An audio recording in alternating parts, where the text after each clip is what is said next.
Atlantis: The Lost Empire. This was Disney's attempt to try and be a little bit more adult in that they're trying to make an action film where people die and big explosions happen and all that cool stuff to try and get back with the hip audience again. And boy, did it backfire. Not only did the film do incredibly poorly at the box office, but critics really ripped it a new one. I mean, it seemed like nobody liked this movie at all. Were the criticisms right? Well, yeah, but I don't know. I think there's some good stuff in it. Kinda, sorta. Alright, let's look at the story. Michael J. Fox is Milo, a janitor at a museum. But it turns out he has a journal that could possibly lead to the lost civilization of Atlantis, which of course, nobody believes him on. That is except for one man who used to be a friend of his family. It turns out he believes Milo and has been spending years and years putting together a team and equipment to go down and actually find it. Of course they come across trouble, obstacles, and all sorts of bad things trying to get in the way until they finally find the city, and the lost people. They come across the Emperor and his daughter named Kita, and they try to figure out the ways of the culture and civilization. As it turns out, the culture and civilization themselves have forgotten it. That's sort of an interesting idea. Okay, so it sort of sounds like 20,000 Leagues meets Indiana Jones meets, well, Disney. There is a lot of action, there is a lot of adventure, but at the same time, yeah, you do have to mix it with Disney, don't ya? And if you're trying to get more of an adult crowd, that's probably not the best thing to do. Like, listen to this line and tell me if you think this is more Indiana Jones or Disney. Alright, this is it! We're gonna rescue the princess! We're gonna save Atlantis! Or we're gonna die trying! Now let's do it! Yeah, I'd say Disney too. On top of that, guess who the villain is? That's right, some asshole who just wants money. Oh, for God's sake, you're looking for a lost civilization. You're gonna be rich either way. But no, they want to destroy the people and just take the artifact so it's worth even more money. Oh, give me a break. I am so sick of these guys. But what does work about the movie? Well, the culture is pretty cool, the people are pretty cool, the sort of magical elements are pretty cool. And on top of that, I really like the side characters. They're all very unique, very funny, they all stand out, and they have some really good lines. We've done a lot of things we're not proud of. Robbing graves, plundering the tombs, double parking. But nobody got hurt. Well, maybe somebody got hurt, but nobody we knew. I'd be lying if I said the problems I listed before didn't get in the way, and yeah, on the whole, is it a good movie? Probably not, but I think this is sort of for me what Moulin Rouge is for a lot of other people. A guilty pleasure. The stuff that's good, I think is really good and really holds up. Is it corny at times? Oh yeah. Is it really stupid? Pfft, you have no idea. But look at this scene!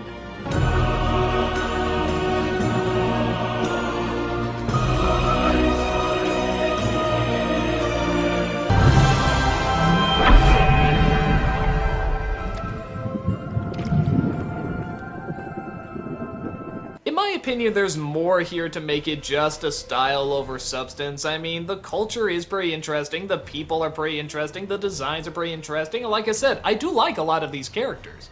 In fact, it's one of the few times you have a Disney couple that doesn't get married. Heck, they don't even kiss, they just give a hug. Dude, that's rare. But the problems are major ones, and they can be very, very distracting, and can ruin the film for a lot of people. It didn't for me. Okay, it came close, but the stuff that's good, I really enjoy. I'm sure it has its fans, I'm sure it has its haters. You can just put me in the fan category. I really liked it, despite its annoyances. It's not perfect, but I had a lot of fun watching it.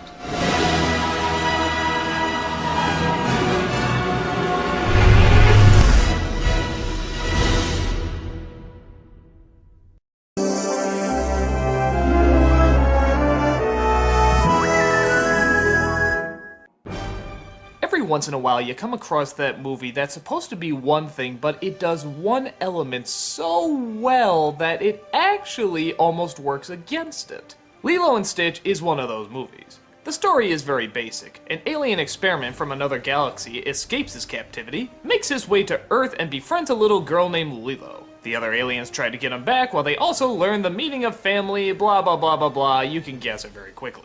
I remember when I saw the trailers for this movie and I was thinking to myself, I sort of already know this story. It's kind of E.T.-ish, meets hiding a pet, meets family bonding. I know it. So I basically avoided it. But much like The Emperor's New Groove, everybody was telling me to see it. So I finally went, rented it, sat down and watched it. And here's what stuck out to me. The stuff with the little girl is unbelievable. This is probably one of the best kid characters of all time.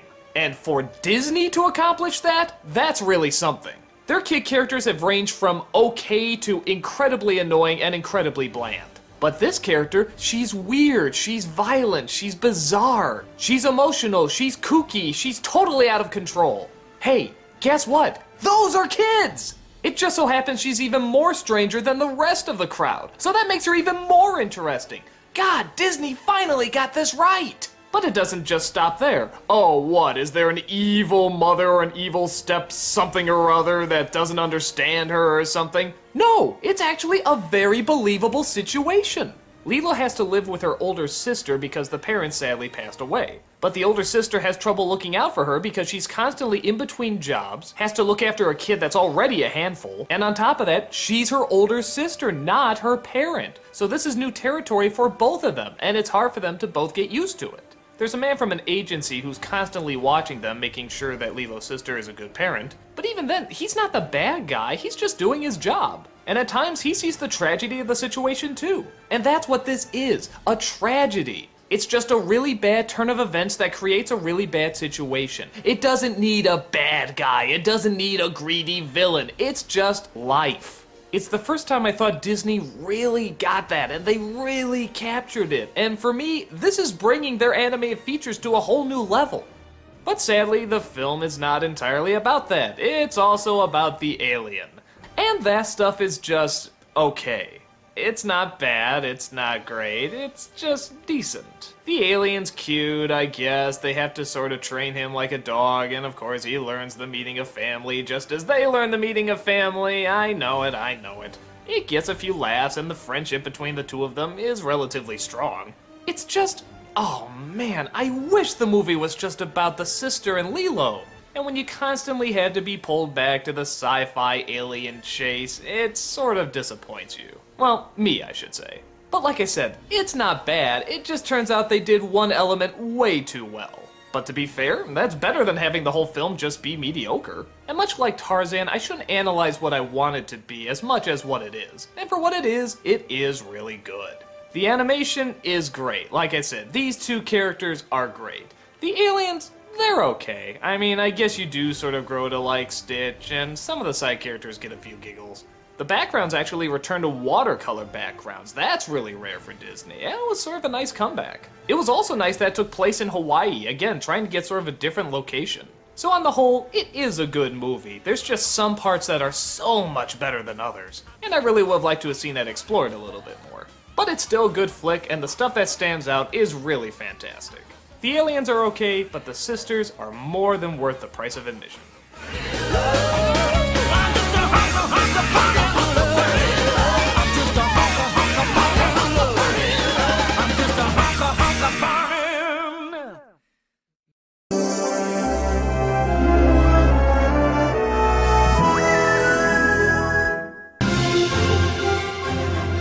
Treasure Planet. Just saying that name sounds kind of silly. And I'm not gonna lie, that's sort of the major issue I have with this movie. It's Treasure Island, only we're not telling it like most people tell Treasure Island, we're telling it in space. In the future. But the spaceships aren't really spaceships, they're water ships. But the people are dressed futuristically, at least some of them, the ones not wearing bonnets and... Okay, let's start from the beginning. A young Jim Hawkins hears about the legend of buried treasure. Only like we said before, it's not at Treasure Island, it's on Treasure Planet. Years go by and Jim Hawkins, it turns out, is now a delinquent, always getting in trouble and feeling bad that his father left. Wow, is that really in a Disney film? No car accident, no tragic death, he actually just up and left. Wow, that's actually pretty rare. Well, anyway, his mother has a hard enough time trying to raise him while also trying to look after a restaurant. But all that changes when he comes across a treasure map, or treasure sphere, whatever, that apparently shows them the location of Treasure Planet. He comes across one of his mother's friends called Dr. Doppler, and he recommends that they find a ship and go looking for the treasure.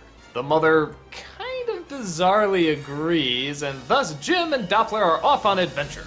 The captain this time around is a cat lady. No, I don't mean she likes cats, I mean literally she's half cat, half lady. Played by Emma Thompson. The cook is John Silver, played by Brian Murray. And he also comes across a few other little friends, like this little glob of goo named Morph, a robot voiced by Martin Short, and all sorts of other weird oddities. Okay, so what's good about the movie? Because actually there are a lot of good things about it. First of all, it gets down what I think really any Disney film should get down first, the relationships with the characters. For example, the relationship between Hawkins and his mother is great. The relationship between him and John Silver is great. The relationship between Doppler and the Captain is great. And to the film's credit, the reason the relationships are so great is because, well, the characters are pretty darn good too. Hawkins is sort of your generic rebellious hero, but at the same time, they do leave it open for people to leave impressions on him. He will absorb what people are telling him, and that's a good trait for a character. The Captain is a lot of fun. She's very dignified, very intelligent, but she's also a fast talker and likes to show off. Doppler at times can get annoying, and yeah, I'm not a fan of the Martin Short robot, but he's not in it for that long. John Silver is great, as the character should be, both being diabolical but also having a soft side for Hawkins. So, okay, it seems to follow the book pretty well, the characters are strong. What's actually wrong with this film? This seems like the most important stuff. Well, as I said before, it's the setting. Why is this set in the future? Okay, let me put it this way. You can set it in the future, that's fine, but go all out. If you want to show us spaceships, show us spaceships, some cool looking ones. When you just have giant boats in space, that's all we're gonna see. You have futuristic parasailing in the sky, but then you also have people in 19th century dress. Honestly, it's just distracting. Sometimes it really works, like all the mechanics on John Silver. Instead of just having a fake leg, he has a fake arm, a fake eye, and all of it's technologically advanced. That's pretty cool. I just wish the rest of the movie went that far. Instead of trying to create this world that they just wanted to create on its own, they kept trying to combine it with what was popular, what was advanced, and then what was also sort of true of the time period the book was written. And that just sort of turns out a cluttered mess. And I don't think it's a pet peeve because it's constantly distracting. I'm always asking, how do these two things go together? These are two totally different time periods that really have almost nothing to do with one another. You can borrow some things, but this is really weird. On top of that, the same way that something like Oliver and Company felt very manipulative, you know, like half the visuals was something a marketing agent came up with, yeah, you feel that throughout the entire movie. I mean, it opens with sky surfing. All I could think of was that opening in the Power Rangers movie where they go sky surfing too. It's like, really? Look, you can relate with Jim Hawkins. He's doing cool stuff. Ooh! He wears a short black jacket. He has a cool haircut. He's got a ponytail. Rad! He goes to his mother who looks like something out of Moby Dick. Wait, what? So yeah, I wasn't on board with the idea. I constantly felt like I was being manipulated. And really, I wanted to see Disney do Treasure Island. No gimmicks, no whatever's cool at the time. Just tell Treasure Island. So I guess my final sum up is when they do tell Treasure Island, it's good. And when they try to do something cool and hip, it's lame. Sometimes the sci-fi designs are neat, but mostly it's just distracting. I don't know, if you can look at these visuals and they don't bother you, in fact you actually find yourself getting into it, you'll probably like this movie fine. For me, it just constantly took me out of it. And I would have liked to have seen the original source material really come to life as told by Disney. But it's not horrible, it's not even really that bad. I could just never get into it as much as the movie wants me to get into it. Hopefully you can draw your own conclusions and you can see if this movie is worth your time.